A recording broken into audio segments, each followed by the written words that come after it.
आज की वीडियो में हम देखेंगे क्लास 10th हिस्ट्री का chapter 1 rise of nationalism in Europe. इसका एक इम्पॉर्टेंट टॉपिक है the romantic imagination and national feeling. इसके बारे में हम समझेंगे। अभी तक हमने क्या देखा कि रिवॉल्यूशनरीज देखे, वो किस तरीके से नेशनलिज्म की फीलिंग क्रिएट कर रहे थे। लिबरल्स को हमने देखा, लिबरल्स किस तरीके से नेशनलिज्म की फीलिंग को क्रिएट कर रहे थे। उसके बाद हमने डेमोक्रेट्स देखे। इस तरीके से कई सारे ग्रुप्स को हमने देखा। अब यहाँ पर जो ग्रुप है वो बिल्कुल अलग है, जहाँ पर जो रोमांटिक तरीके के जो यहाँ पर पोइट हैं, जो आर्टिस्ट हैं, उनके थ्रू समझेंगे कि किस तरीके से हम अपने देश में जो है वो नेशनलिज्म की फीलिंग को क्रिएट कर सकते हैं। ये ज़रूरी नहीं है कि जो नेशनलिज्म की फीलिंग है वो हम जो है वॉर के थ्रू ही क्रिएट करें। Nationalism did not come about only through Wars and territorial expansion. जो नेशनलिज्म की फीलिंग है वो सिर्फ वॉर से और टेरिटोरियल एक्सपेंशन से ही क्रिएट नहीं होती है। कुछ दूसरे और भी कारण हैं जिसकी वजह से हम नेशनलिज्म की फीलिंग को क्रिएट कर सकते हैं। Culture played an important role in creating the, यहाँ पे लिखा है मैंने कि कल्चर प्लेड, जो हम रोमांटिक इमेजिनेशन देखेंगे इसमें हमारा सबसे इम्पॉर्टेंट जो पार्ट है वो कल्चर का है। कल्चर जो है बहुत इम्पॉर्टेंट रोल प्ले करता है नेशनलिज्म की फीलिंग को क्रिएट करने में। अब बच्चे ये सोच रहे होंगे कि कल्चर कैसे इम्पॉर्टेंट रोल प्ले कर सकता है। तो कल्चर में क्या है, कई सारी हमारी चीज़ें आती हैं, जैसे हमारे फोक सॉन्ग्स हैं, फोकलोर्स हैं, ऐसे कुछ सॉन्ग्स हैं, म्यूज़िक है, लैंग्वेज है, ये कई सारी चीज़ें हैं जो हमारी कल्चर में आती हैं।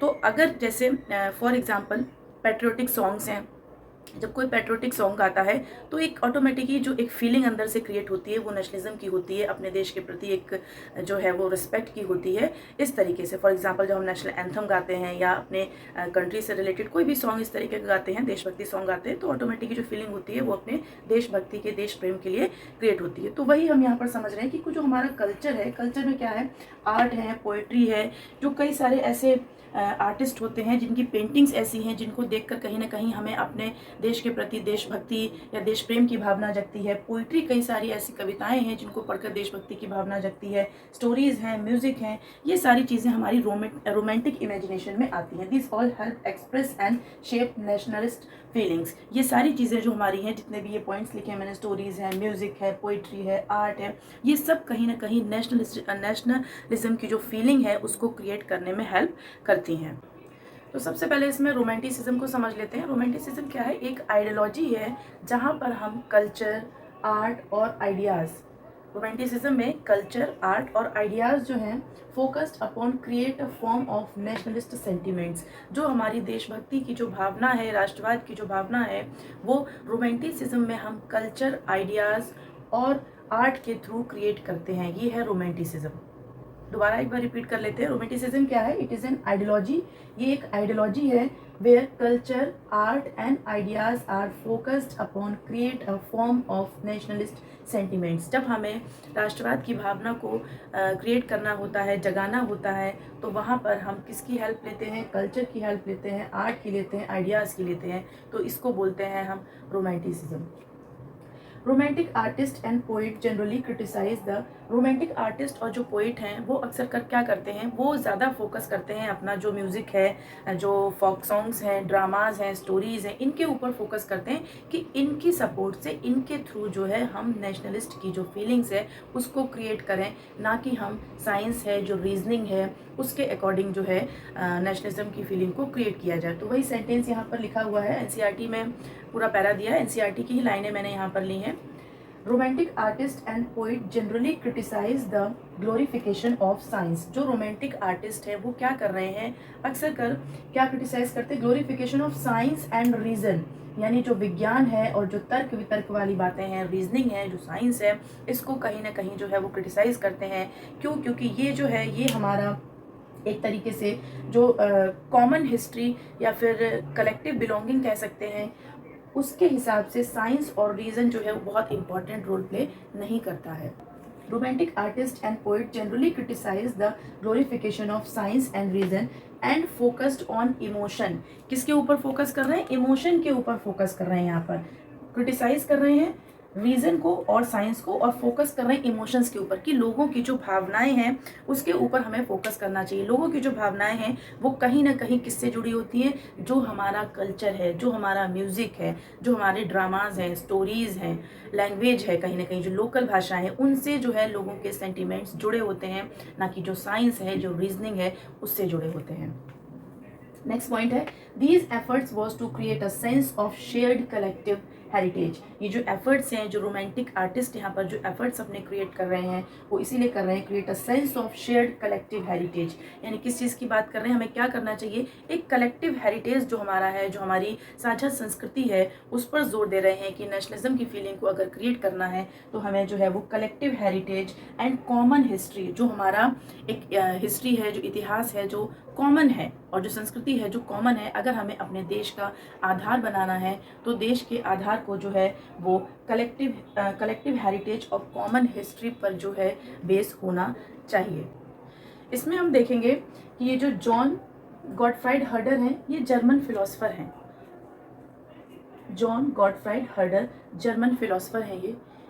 इन्होंने कुछ अपने व्यूज़ दिए हैं, जैसे क्या क्लेम कर रहे हैं। फर्स्ट पॉइंट पहले देख लेते हैं, folk songs, dances and poetry. यहाँ पे जो बताया है जॉन गॉटफ्राइड हर्डर ने, वो फोक सॉन्ग्स और डांसेस और पोइट्री के थ्रू बताया है कि किस तरीके से जो है एक, अगर हम रियल का कल्चर देखना चाहें किसी भी जगह का, तो उसके लिए हमें क्या करना पड़ेगा, जो वहाँ के कॉमन पीपल हैं, जो वहाँ के कॉमन पीपल हैं, जो वहाँ के निवासी हैं, उनके पास जाकर हम उस जगह का जो रियल कल्चर है वो देख सकते हैं। तो वही ये यहाँ पर बता रहे हैं, जर्मन के हैं तो जर्मनी के लिए वो कह रहे हैं, claim that true German culture was to be discovered among the common people das Volk. यानी क्या क्लेम कर रहे हैं कि अगर ट्रू जर्मन कल्चर हमें देखना है तो क्या करना होगा, जो वहाँ के कॉमन पीपल हैं जर्मनी के, जिनको दास वोल्क कहा जाता है, कॉमन पीपल जो वहाँ के हैं, जो आम नागरिक है जर्मनी के, उनको दास वोल्क कहा जाता है।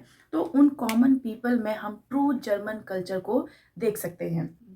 अगले पॉइंट में क्या बताया है कि जो नेशन है, नेशन का जो स्पिरिट है, यानी किसी भी राष्ट्र की जो एक आत्मा है, जो सच्ची आत्मा है, वो किससे हम शो कर सकते हैं, किससे दिखा सकते हैं, थ्रू कल्चर। कल्चर के थ्रू जो है हम उस नेशन की जो ट्रू स्पिरिट है, जो सच्ची आत्मा है, वो दिखा सकते हैं कि वहाँ का कल्चर किस तरीके का है, वहाँ के किस तरीके के फोक सॉन्ग्स रहे होंगे, कैसे वहाँ के म्यूज़िक रहा होगा, कैसी वहाँ की लैंग्वेज रही होगी। तो इसके थ्रू जो है हम एक जो स्पिरिट है नेशन की, यहाँ पे दिया है वॉक्सगीस्ट। वॉक्सगीस्ट क्या मतलब है, यहाँ पर जो स्पिरिट है नेशन की वो बताया गया है, was popularise.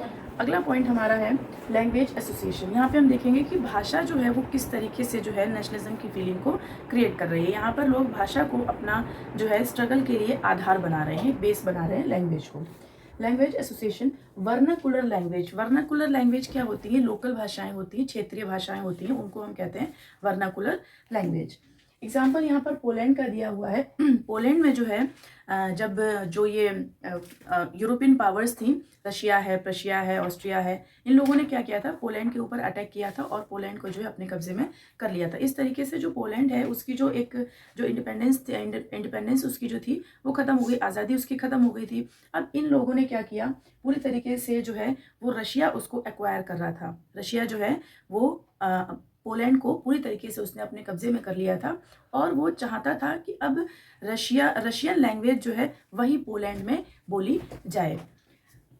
Use of Polish came to be seen as a symbol of struggle. यहाँ पे हम यही देखेंगे कि किस तरीके से पोलैंड के लोगों ने जो है अपनी भाषा पॉलिश लैंग्वेज को यहाँ पर स्ट्रगल के लिए अपनी भाषा को आधार बनाया है रशिया के अगेंस्ट में। यहाँ पर एक एग्जाम्पल दिया हुआ है, पॉलिश कंपोजर हैं कैरोल कुरपिंस्की। ये पॉलिश कंपोजर हैं कैरोल कुरपिंस्की। इन्होंने क्या किया है, जो म्यूज़िक है, म्यूज़िक के थ्रू जो है यहाँ पर जो वहाँ के लोकल लोग हैं उनको एक तरीके से मैसेज सेंड करने की कोशिश की है कि नेशनलिज्म की जो क्या फीलिंग्स हैं, किस तरीके से राष्ट्र प्रेम क्या है, देश प्रेम क्या है, वो इन्होंने अपना ये ओपेरास और म्यूज़िक इसके थ्रू जो है लोगों तक एक मैसेज पहुँचाने की जो है वो कोशिश की है। बुक में जो है NCERT जो है, जब भी मैं पढ़ाती हूँ तो आप लोग एक काम किया करिए, NCERTs को जो है वो सामने रखा करिए, पेंसिल लेके बैठिए, जितना इंपॉर्टेंट जो लाइनें होती हैं उनको अंडरलाइन कर लिया करिए, क्योंकि बहुत इंपॉर्टेंट है। NCERT जो बुक ही हमारी है वो बहुत इंपॉर्टेंट होती है। इसमें जैसे दिया है लैंग्वेज एसोसिएशन में है another important factor which played a significant role was language. Example during Russian occupation जब रशिया ने जो है पोलैंड को अपने कब्जे में कर लिया, एक्वायर कर दिया, तो यहाँ पर जो पोलैंड के लोग हैं उन्होंने अपनी पॉलिश लैंग्वेज को जो है यहाँ पर एक स्ट्रगल के लिए अपना वेपन जो बनाया है वो लैंग्वेज को बनाया है। So, in this period, Russian language was imposed everywhere and Polish was even taken out of schools। यानी जितने भी पोलैंड के स्कूल थे वहाँ पर जो रशिया है वो क्या कर रहा है, स्कूलों में जहाँ जहाँ पर भी पॉलिश लैंग्वेज बोली जाती है उस लैंग्वेज को वहाँ से ख़त्म करके और रशियन लैंग्वेज को ही जो है हर जगह वो बुलवाना चाहते हैं। जिसकी वजह से कुछ जो हमारे प्रिएस्ट हैं, कुछ बिशप्स हैं, उन लोगों ने यहाँ पर मना भी किया उसके लिए कि नहीं, हम नहीं बोलेंगे, हम तो अपनी ही भाषा बोलेंगे। तो उन लोगों ने, जो रशिया है, रशिया के लोगों ने क्या किया, उनको एज अ पनिशमेंट जो है वो साइबेरिया भेज दिया। was imposed everywhere and Polish was even taken out of schools. After the 1831 rebellion against the Russian, large number of the Polish clergy started using language as a weapon of national resistance। जब struggle start हुआ तो ज़्यादातर जितने भी जो polish clergy लोग थे यहाँ पर, जो प्रिएस्ट थे, जो बिशप्स थे, उन्होंने वो नहीं मान रहे थे कि हम जो है अपनी भाषा छोड़ के कैसे रशियन लैंग्वेज को अपना लें, रशियन लैंग्वेज बोलने लगे। वो जो है इस बात के लिए तैयार नहीं थे और अपनी ही भाषा को वो लगातार पॉलिश लैंग्वेज को ही वो यूज़ कर रहे थे। तो एज अ वेपन उन्होंने जो है यहाँ पर स्ट्रगल करने के लिए अपनी भाषा को, अपनी पॉलिश लैंग्वेज को बेस बनाया है। This was done by using Polish language in church gatherings and religious instructions and refuse to reach Russian. और लगातार जो है वो मना कर रहे थे कि हम जो है वो रशियन लैंग्वेज को नहीं बोलेंगे, उसको विरोध कर रहे थे और जगह जगह जो है वो अपनी ही भाषा का प्रचार कर रहे थे। तो ये हमारा एग्जाम्पल थे। यहाँ पे 3 एग्जाम्पल हमने देख लिए कि किस तरीके से पहला देखा रोमांटिसिज्म था, उसके बाद हमने देखा कि फोक सॉन्ग्स थे, म्यूजिक था, म्यूजिक में जो है इनका हमने ये देखे कैरोल का एग्जाम्पल देखा, ओपेराज और थ्रू म्यूजिक के थ्रू बताया यहाँ पर है। एक तो ये भी है कि जो वर्नाकुलर लैंग्वेज है, वर्नाकुलर लैंग्वेज को इसलिए यूज़ करते हैं क्योंकि जो लोकल भाषाएं होती हैं इनसे हम जो कॉमन पीपल हैं उनसे कन्वर्सेशन करने में आसानी होती है, उनको अपनी बात समझाने में आसानी होती है। तो इसीलिए जो है यहाँ पर नेशनलिज्म की फीलिंग को क्रिएट करने में वर्नाकुलर लैंग्वेजेस का भी एक इम्पॉर्टेंट रोल रहता है। इससे रिलेटेड क्वेश्चन क्या बनते हैं वो देख लेते हैं। कॉपी पेंसिल लेकर बैठिए और क्वेश्चन लिख लो। Write down 3 examples to show the contribution of culture to the growth of nationalism in Europe। एक बार फिर रिपीट कर देती हूँ, क्वेश्चन लिख लो। Write down 3 examples to show the contribution of culture to the growth of nationalism in Europe। ये first बताए हैं, ये 3 क्वेश्चन हमारे इसी टॉपिक से, रोमांटिसिज्म टॉपिक से रिलेटेड थे। अब आपको टॉपिक क्लियर हो गए होंगे, आसानी से जो है आंसर लिख सकते हो। कोई अगर डाउट होते हैं तो आप मुझे कॉमेंट सेक्शन में आकर पूछ सकते हो। Thank you.